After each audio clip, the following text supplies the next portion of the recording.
welcome to the Deep Dive.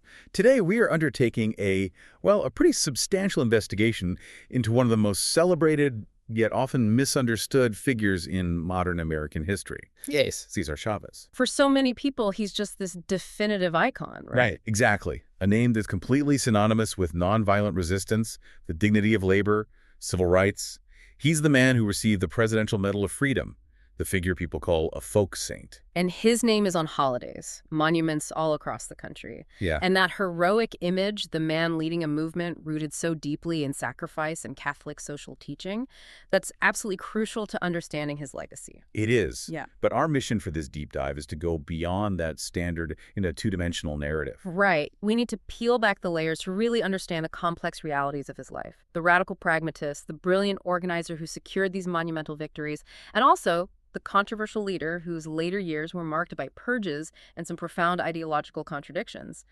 And we have a dense stack of sources today detailing the triumphs of the United Farm Workers, the UFW, but also critically the internal conflicts and the shifts in strategy that really characterize his career from the late 70s on. So the goal, as always, is to distill the essential, nuanced story for you, the listener, so you walk away with a richer appreciation of this just foundational figure. We're basically exploring the complexity of La Causa the Cause. And Chavez, alongside his indispensable lifelong ally Dolores Huerta and Gilbert Padilla, they co-founded the National Farm Workers Association, which later became the UFW. What's immediately fascinating, I think, is the ideological foundation he established. It wasn't just a union, was it? No, not a traditional union framework at all. It was this distinct blend of left-wing political organizing that was fused so tightly with Catholic social teachings. I mean, specifically emphasizing liberation theology and the moral plight of the poor. Which means he didn't see this as, just a fight for better paychecks or cleaner toilets in the fields. No, it was an existential struggle. It was for the broader cultural and ethnic identity of Mexican Americans, giving dignity to people who were, literally the most exploited rung of the economy. Our sources quote him saying that the union survival sent a signal to all Hispanics that they were fighting for dignity and actively challenging injustice. And he encapsulated this ambition perfectly with this belief that if it could happen in the fields, it could happen anywhere. That's a mandate for social change that goes way beyond a labor contract. Way beyond. So to really understand the engine that drove this man, we have to start at the beginning. The foundational moments of injustice he experienced as a child. We do. Cesar Estrada Chavez was born in Yuma, Arizona in 1927 into a family that was, devoutly Roman Catholic and spoke Spanish at home. And his early life, contrary to some of the myths, it wasn't one of abject poverty right from the start. No, not at all. His family had a small farmstead, and while times were tough, the sources describe them as well-clothed and never hungry. But that security was just shattered by what our sources call the seminal experience of his life. The turning point. The definitive turning point. In 1939, his family lost their farmstead in the North Gila Valley to cover back taxes. They were essentially defrauded, losing their land to the Anglo-American power structure, the banks, the lawyers. And this catastrophic loss immediately throws the family into the life of migrant laborers in California during the Great Depression. This forced move exposed him to extreme poverty and just vicious anti-Latino prejudice. And it was that specific personal injustice that provided the political and moral framework for everything he did later. That framework being? That the banks, the lawyers, the entire Anglo-American power structure that enabled the loss of the farm, they were the definitive villains. And his commitment to his Roman Catholic beliefs, which emphasized the moral goodness of the poor, only hardened his resolve against this, this oppressive system he saw. And this is when his formal education ends, right? Abruptly. He leaves after junior high in 1942, right around the time the family was totally dependent on seasonal labor to become a full-time farm laborer, picking things like avocados in Oxnard, peas in Pescadero. He did step away briefly, though, from military service. He did. 2 years in the U.S. Navy from 1944 to 1946, stationed overseas in Saipan and Guam. But as soon as he returned, he went right back to agricultural work in Delano, California. And it was there that his true path really began to form. Right. So he briefly joined the National Farm Labor Union in '47, leading these caravans of strikers against the massive DeGiorgio grape fields. But the real organizational training, his apprenticeship, that came with the Community Service Organization, the CSO. Yes. His apprenticeship began in 1953, and this period was just crucial, not just for learning organizational tactics, but for his intellectual and spiritual formation. He met two really key figures here. Who were they? First, the legendary social justice activist Fred Ross, who taught him how to canvass, how to organize community meetings. But even more significant was Father Donald McDonnell in San Jose. And McDonald saw something in him. He did. He recognized Chavez's hunger for knowledge and justice, and he introduced him to this transformative reading list. And this wasn't just labor history. It included biographies of Mahatma Gandhi, Francis of Assisi, and classical labor organizers like John L. Lewis and Eugene V. Debs. So this is where it clicks. This is where the famous nonviolent approach was crystallized by studying Gandhi and Francis of Assisi. Absolutely. The commitment to nonviolent protest methods became intellectual and spiritual. It wasn't just a tactic for him, it was a moral imperative. And he spent nearly a decade working for the CSO from 53 to 62, conducting voter registration drives, helping laborers navigate local bureaucracy. He wasn't just running service drives, though. He was strategically targeting systems that were depressing wages, most notably the federal Bracero program. Tell us about that conflict in Oxnard. This was a pivotal early victory. It really demonstrates his strategic thinking. The Bracero program was designed to bring in temporary Mexican guest workers, but it was being, grossly abused. They were illegally bringing in cheaper braceros to replace unemployed Mexican-American laborers. So Chavez, through the CSO, organized this massive registration campaign. What was the point of that? It was bureaucratic jujitsu. He had unemployed local farm workers sign up en masse, creating a paper trail that explicitly showed the availability of American labor. He then used this data to pressure federal officials. And it worked. It did. The campaign successfully forced federal officials to investigate the complaints and ensured that the state placement service sought unemployed Americans first before dispatching braceros. This wasn't a strike victory, it was a regulatory victory that protected local jobs. He was so successful that by 1959, he's the CSO's national director in Los Angeles. But this is where the organization itself starts to frustrate him, right? Yeah. And it kind of foreshadows the control issues that would mark his later career. He grew deeply, deeply disillusioned. He felt the CSO, which was once this radical organizing force, was becoming complacent, increasingly dominated by middle-class members who prioritized service over radical structural change. They lost their edge, in his view. Completely. He wanted a dedicated militant focus on the poorest workers. This led to his famous and, somewhat ruthless observation that maybe the best thing to do is keep organizing new groups until they become rotten with personalities, then just move over and begin another group. Wow. He sought purity of mission over organizational longevity. Exactly. And that search for purity led directly to the movement we all know best.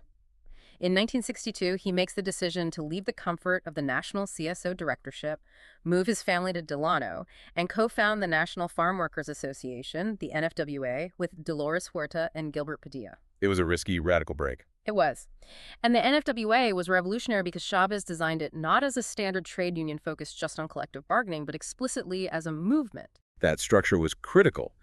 Before they even thought about a strike, they built a community foundation, a credit union, an insurance scheme, publishing that fiery newspaper, El Malcriado. They were building a complete counter-society within the farm worker community. They needed that loyalty. They needed that sense of community loyalty and financial interdependence before they could risk everything on a strike.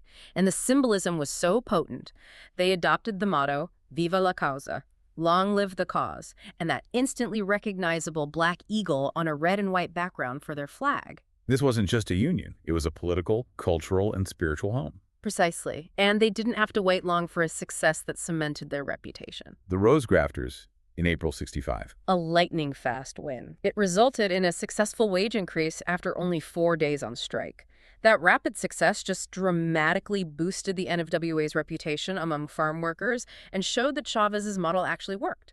It set the stage for the big one. The event that launched Chavez onto the national stage was the Delano grape strike, beginning in September 1965. And here is a crucial detail that I think often gets overlooked in the simplified narrative. Yes. It wasn't Chavez's NFWA that initiated the action. That's right. It was initiated by Filipino-American workers who were organized by the Agricultural Workers Organizing Committee, or AWOC. When the Filipino workers walked out over wages, Chavez and the NFWA, the predominantly Mexican-American organization, they voted to join them. And that provided crucial mass and solidarity. Oh, Okay, let's unpack the significance of that. This wasn't just a labor dispute anymore. It immediately transcended ethnic lines. It did. It immediately elevated the strike into this broader ethnic and civil rights struggle, drawing on the strength and grievances of both Mexican-American and Filipino-American communities. This alliance gave the movement far greater moral and media weight than a single ethnic group could have achieved alone. And Chavez immediately laid down the law regarding tactics, establishing the movement's most famous principle, uncompromising nonviolence. He was absolute on this point.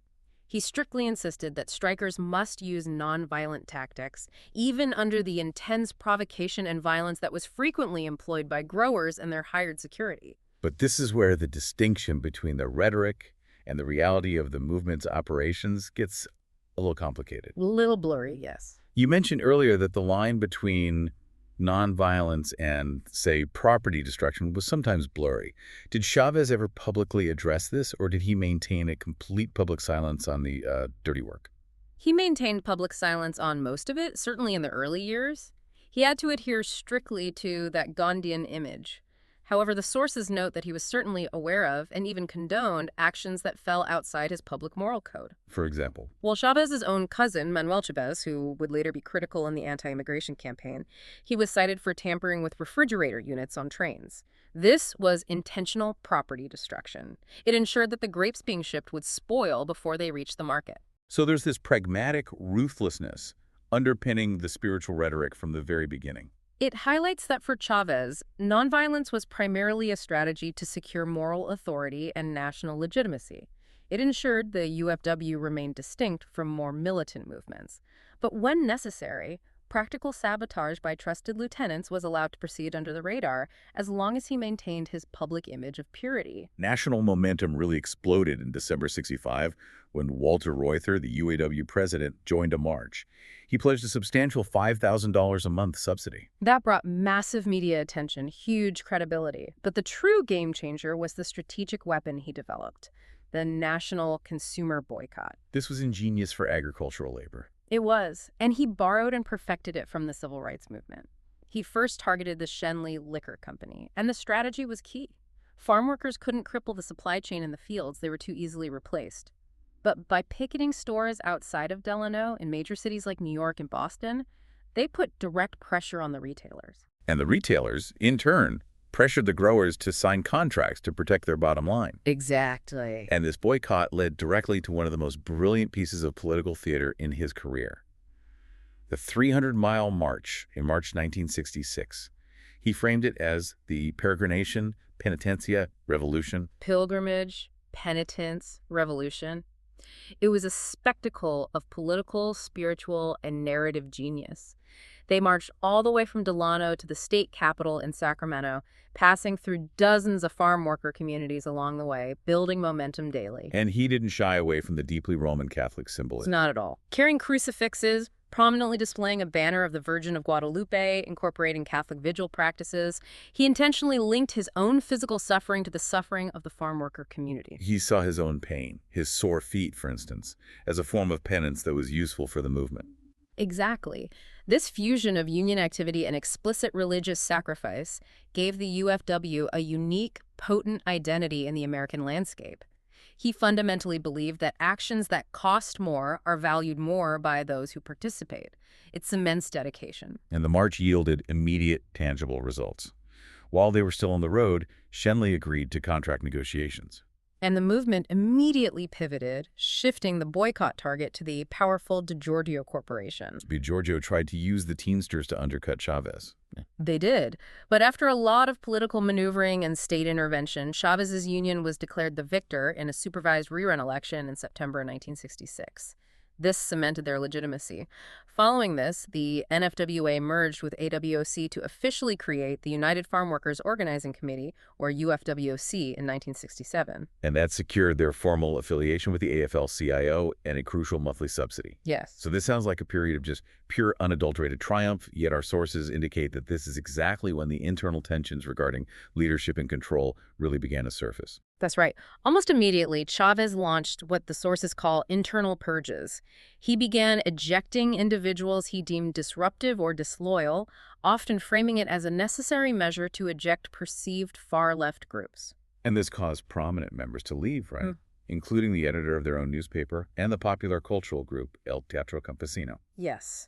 And the story with El Teatro Campesino is very telling. Why target them? A group that was dedicated to supporting La Causa. Chavez was highly sensitive to rivals or any entity that gained independent power and influence. El Teatro Campesino had become very popular and, crucially, started questioning his decisions. Chavez demanded they disband, and when they refused, he cut ties. It's an early exercise of authoritarian control. And it fueled the first internal accusations of autocracy within the movement, all while he was simultaneously building his new physical base, the 40 acres, which he envisioned as a spiritual center, decorated with Gandhi quotations. The physical location reflects the philosophical ambition? It absolutely does. And in 1968, he again embraced this idea of spiritual sacrifice by undertaking his famous 25-day public fast. Which was not primarily a negotiating tactic aimed at the growers. No, it was an internal act. It was designed to reaffirm the movement's unwavering commitment to nonviolent protest and to serve as a personal act of penance. The movement was seeing increased frustration, occasional outbreaks of violence, and Chavez used the fast to recenter the UFW on its moral core. The impact was tremendous. Martin Luther King Jr., just weeks before he was assassinated, sent a telegram commending his bravery in the Gandhian tradition. He called him a living example of the Gandhian tradition with its great force for social progress and its healing spiritual powers. I mean, the political value of that was undeniable. Absolutely. He broke the fast publicly with Senator Robert F. Kennedy. His organizing then contributed significantly to Kennedy's victory in the California primary. Chavez even served as a pallbearer at Kennedy's funeral. He was now a national figure. He was, and the media attention peaked when he appeared on the cover of Time magazine in July 1969. Capitalizing on that visibility, he announced the massive escalation, a boycott of all California grapes. This was a culmination of years of work. The strategy was to pressure supermarkets nationwide to force the hands of the large growers. And it eventually worked. On July 29, 1970, the Delano growers finally signed a landmark contracts at the 40 Acres Hall. And the practical gains for the farm workers. They were monumental for the time. The contracts secured crucial wage rises, established a health plan, and implemented new safety measures regarding pesticide use. That issue of pesticides would later become the singular focus of his activism, but securing these protections then was a major, major win. So, 1970 marks the definitive peak, a national victory. But historical movements rarely maintain that perfect trajectory. What was the immediate fallout of that massive win? The immediate fallout was the Salinas lettuce strike in 1970, and this pitted the UFW against the largest Salinas Valley growers and, crucially, against the powerful International Brotherhood of Teamsters. The growers, fearing the UFW's power, had secretly signed contracts with the Teamsters, right? Bypassing Chavez's organization completely. Exactly. So Chavez rode into Salinas, rallied the lettuce cutters, and he emphasized the ethnic divide, that the Teamsters were led by white people, contrasting them with the largely non-white makeup of the farm workers. And that appeal worked, at least initially. It did. Thousands of lettuce cutters joined the UFW, leading to a strike that slashed lettuce production by 3/4. However, the legal fight was immediate. When Chavez defied a court injunction and continued a boycott, he was jailed for 10 days for contempt of court. Which sounds like a major setback. But his moral authority turned it into another victory, didn't it? Absolutely. His imprisonment brought a flood of national support. Coretta Scott King and Ethel Kennedy both visited him in jail, turning the legal defeat into a massive moral victory, drawing enormous media coverage. During this intense period, Chavez decided to move the UFW headquarters away from 40 Acres. This brings us to La Paz in Keene, California. Why the move? Chavez sought greater control and a stronger sense of communal living. La Paz was a remote, former tuberculosis sanatorium. He envisioned it as a radical Christian commune, drawing inspiration from Gandhi's ashrams and based on Catholic Cursillo retreats. The isolation was intentional. Completely. It was meant to forge an intensely loyal, dedicated core of the movement. But La Paz quickly became criticized. What did people mean when they called it Magic Mountain? The remote location and Chavez's increasingly erratic and controlling style led to organizational chaos. The Magic Mountain reference suggested a place disconnected from the reality of the fields. And on top of that, Chavez cited ongoing assassination concerns, leading to armed guards patrolling the perimeter, Reinforcing that sense of isolation and centralized control. and that geographic and psychological removal from the rank-and-file workers would later severely damage his connection to them. Despite these shifts, the movement was still expanding its influence. The iconic slogan, "Si se puede, it can be done," was born during his Arizona campaign in 1972. Right. That campaign was a success in terms of visibility and morale. But while the UFW expanded externally, the internal warning signs in California became impossible to ignore. His own brother, Richard, confronted him directly. And warned him that the union was losing support among the very farm workers they were fighting for. What were the specific complaints? The complaints were very practical, reflecting that tension between movement and union. First, mandatory fees for seasonal workers felt unfair. Second, there was immense frustration over being forced to attend these long political rallies on their precious time off. They were farm workers, not full-time political activists. Exactly. And third, and maybe most damagingly, was the sheer ineptitude and often condescending hostility of the mostly English-speaking European-American volunteers running the UFW hiring halls. They were ideologically committed, but lacked the practical skills or cultural fluency. Yes. And how did Chavez respond to his brother's very practical, ground-level feedback? He dismissed it. He dismissed it as grower propaganda and reassigned his brother, further insulating himself at La Paz. This rigid refusal to accept criticism set the stage for the devastating conflicts that followed. And the next conflict was truly devastating. The 1973 clashes with the Teamsters. When the UFW contracts expired, violent clashes erupted. This was the biggest setback of his career. The UFW lost most of its membership and California contracts to the Teamsters. And the key factor here is crucial. Many farm workers preferred the Teamsters. Because the Teamsters were less interested in political campaigns, they didn't demand members spend their weekends at rallies. They offered basic, practical union representation. Chavez's demanding focus on movement spirit over practical labor issues drove thousands of workers away. Despite that catastrophic loss of membership, the UFW managed to secure a monumental legislative victory in 1975 through an alliance with the newly elected governor, Jerry Brown.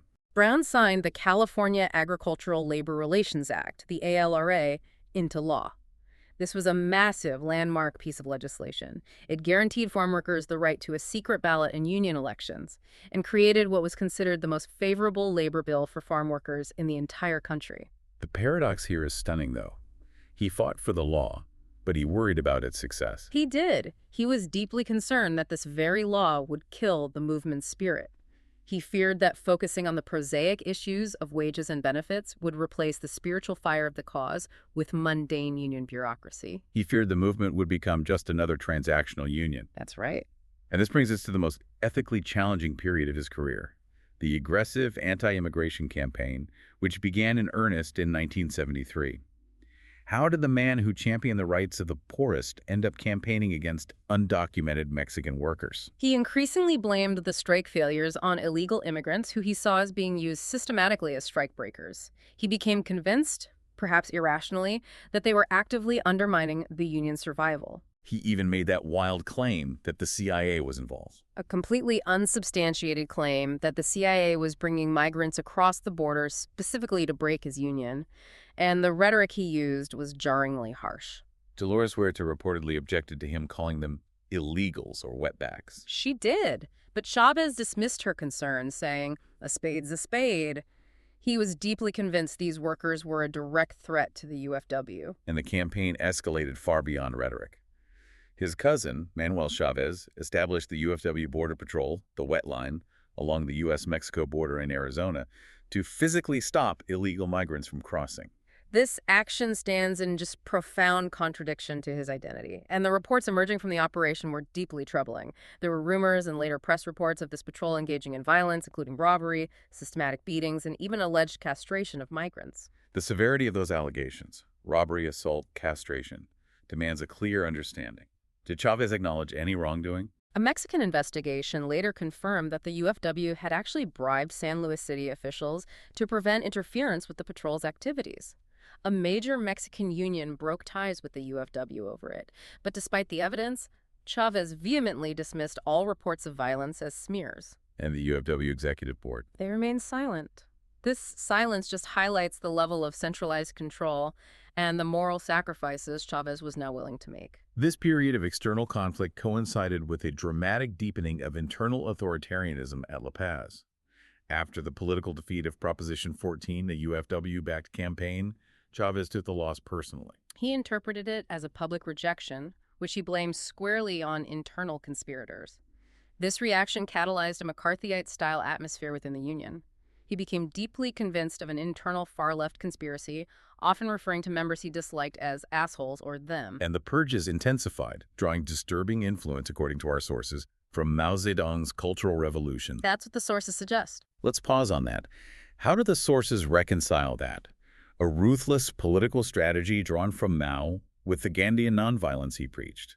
The reconciliation lies in his intense focus on power as the means to a moral end. Chavez was not a communist, but he was a keen student of power and control. He studied Machiavelli, Hitler, and Mao Zedong. He believed he needed total, absolute power to achieve the movement's moral success. The purges were a method of ensuring ideological purity and loyalty, a political strategy, not a spiritual one.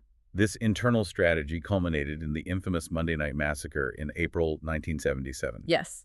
During that event, Chavez denounced and verbally abused a wide range of alleged malcontents, physically ejecting them from La Paz.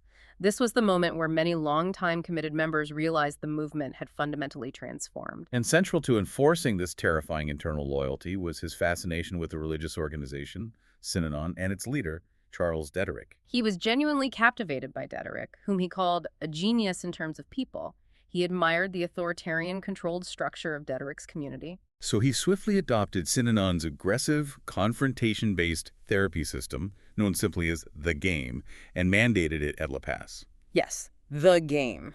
The name sounds innocuous, but the reality was anything but. How was it used specifically to enforce loyalty? It was a harsh, profanity-laced group therapy session. Participants were verbally attacked, singled out, and subjected to hours of intense criticism for perceived failures or disloyalty. Chavez saw it as a tool to psychologically shape behavior and expose dissent.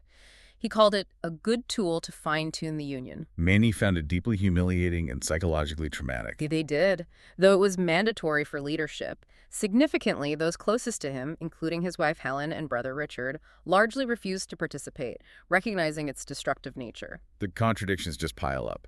He's receiving national praise while enforcing this psychologically abusive system at its headquarters. And the contradictions only grew more acute when he embraced a notorious international figure. That's when he traveled to the Philippines in 1977 and accepted an award from President Ferdinand Marcos. Critically, he publicly praised Marcos's introduction of martial law. That caused immense outrage, particularly among religious organizations, a massive pillar of UFW support, who cited Marcos's egregious human rights abuses. It seriously eroded his moral support base. And later, when Synanon itself was exposed for widespread violence and crime, Chavez's association with it became a massive liability. Political opponents openly compared the cult surrounding Chavez to Jim Jones's People's Temple. Moving into the 1980s, the UFW was undeniably in decline. By '86, the number of jobs covered by UFW contracts had fallen by half compared to just 3 years earlier. Membership and contracts were just plummeting due to the combined effect of competency issues, the failure of the Teamster conflict, and the union's constant demand for members' personal time. The pressure led to the 1979 lettuce strike over wages. This strike was tragically marred by violence, resulting in the death of a picketer, Rufino Contreras. And Chavez, adhering to his principles, led a massive funeral procession and insisted on nonviolence. However, the movement's internal struggles continued to surface, with some of his own local strike leaders organizing violent, retaliatory clashes that resulted in stabbings and arrests, which Chavez then publicly criticized. And the internal hostility persisted, evolving into disturbingly specific political attacks at the 1981 convention. Yes. During that convention, the internal battle between Chavez loyalists and paid representatives pushing for a more traditional union focus became nasty. Leaflets distributed by Chavez's supporters against the opposition claimed they were puppets of the two Jews, referring to Gantz and Cohen, who were two very important, dedicated, long-serving union figures. That brought serious and damaging allegations of anti-Semitism against Chavez and his loyalists. And he responded not by cleaning house, but by doubling down on control. That's right. He ensured his loyalists controlled the executive board, which by this time contained almost no actual farm workers. He then unlawfully sacked elected representatives who were critical of him and pursued costly countersuits.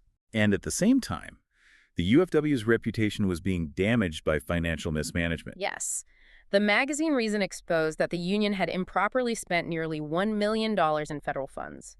Both federal and national investigations confirmed the allegations.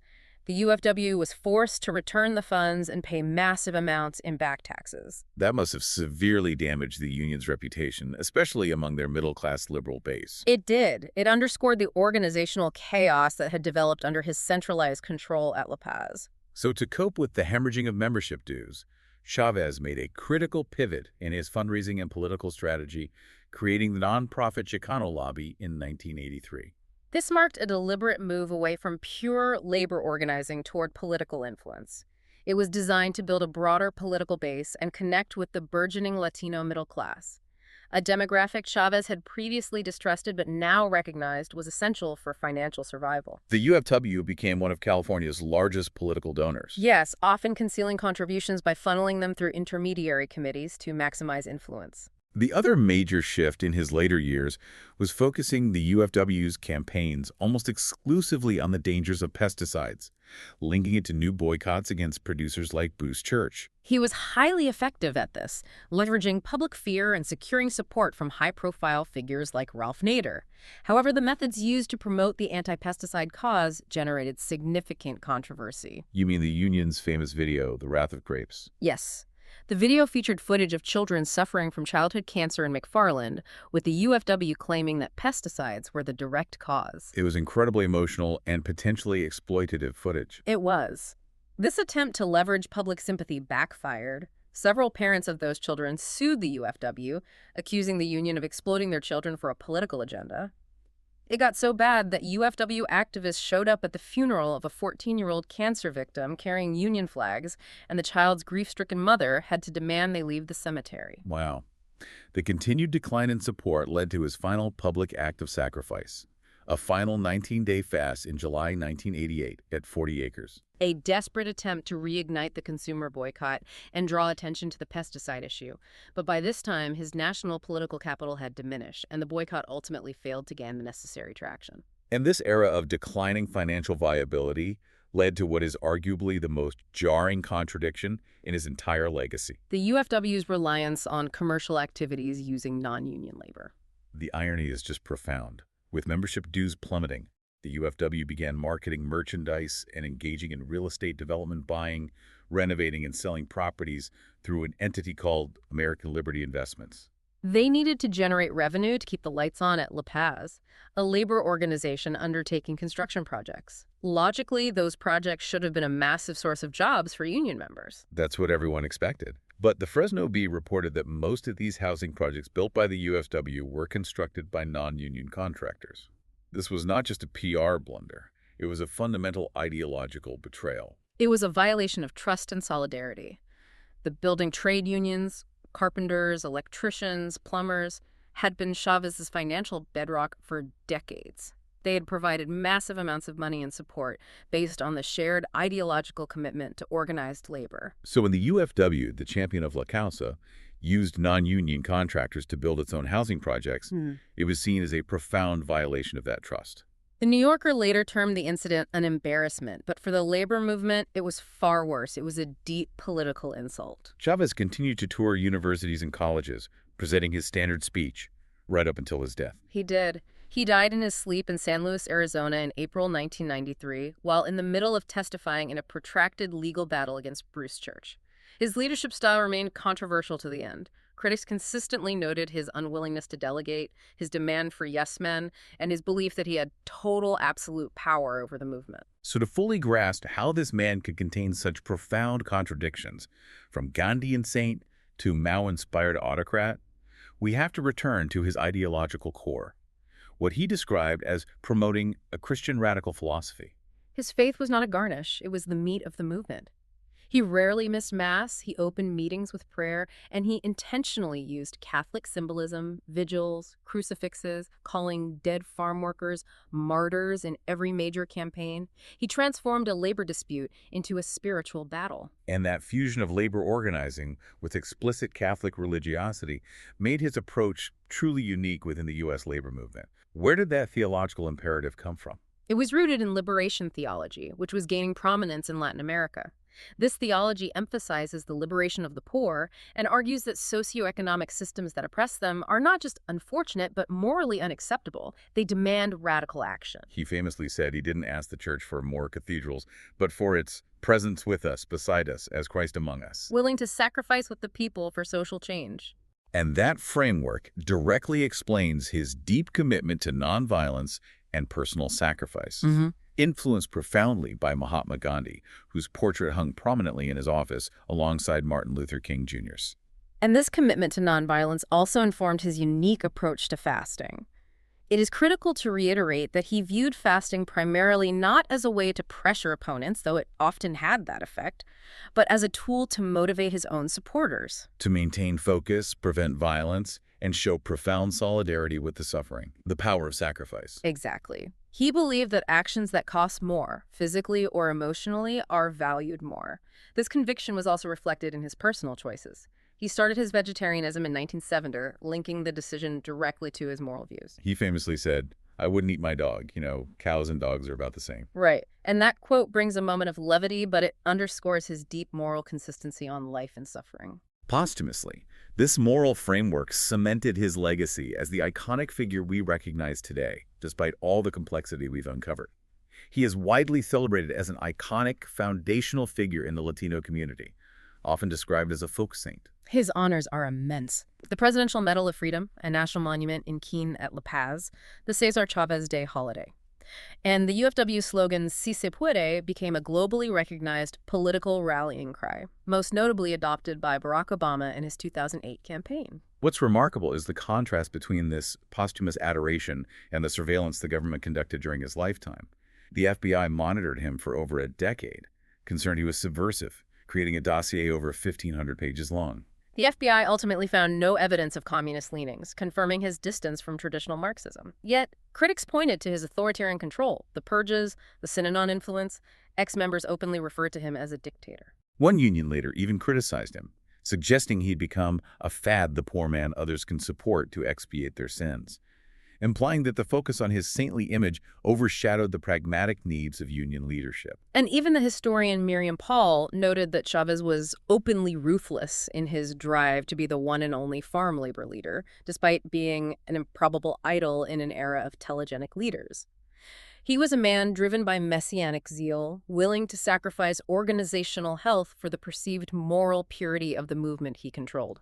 So, if we synthesize this deep dive into the life of Cesar Chavez, what are the key insights we need to carry forward about this just incredibly complicated figure? Well, first, we established that the power of nonviolence was, for him, a spiritual conviction first, Right. and a powerful political tactic second, a duality that was undeniably proven successful by the triumph of the Delano Grape boycott. Second, his focus shifted dramatically over time, moving from a pure labor union toward a spiritual, communal, and highly structured movement.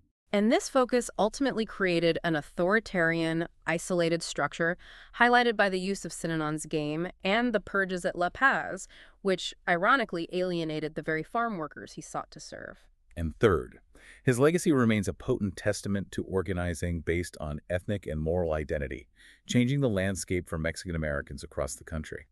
But this success is intertwined with severe contradictions, Such as the violence and racism inherent in his aggressive anti-immigrant campaigns, and the fundamental ideological betrayal of the union relying on non-union labor in its later commercial activities. Chavez lived and worked at this intense intersection of religious sacrifice and brutal political pragmatism. He achieved monumental change, but he did so by abandoning many of the principles and relationships that initially propelled him. And his ultimate fear was that the success of the cause gaining recognition through laws and contracts would destroy the very movement's spirit that gave it fire. Which leads us to the final provocative thought. Chavez successfully campaigned for the landmark ALRA, guaranteeing farm workers' rights under law, yet he worried that this very act of legislation would kill the radical, spiritually demanding structure he envisioned.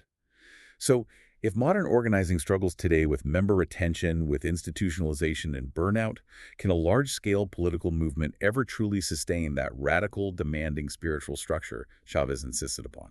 Or is political pragmatism accepting measured legal gains and functional, if prosaic, bureaucracy an inevitable and necessary step on the path to sustained, measurable change for a marginalized community?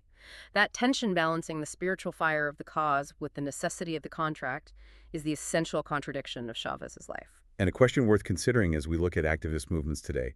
Thank you for joining us for this deep dive into the complex life of Cesar Chavez.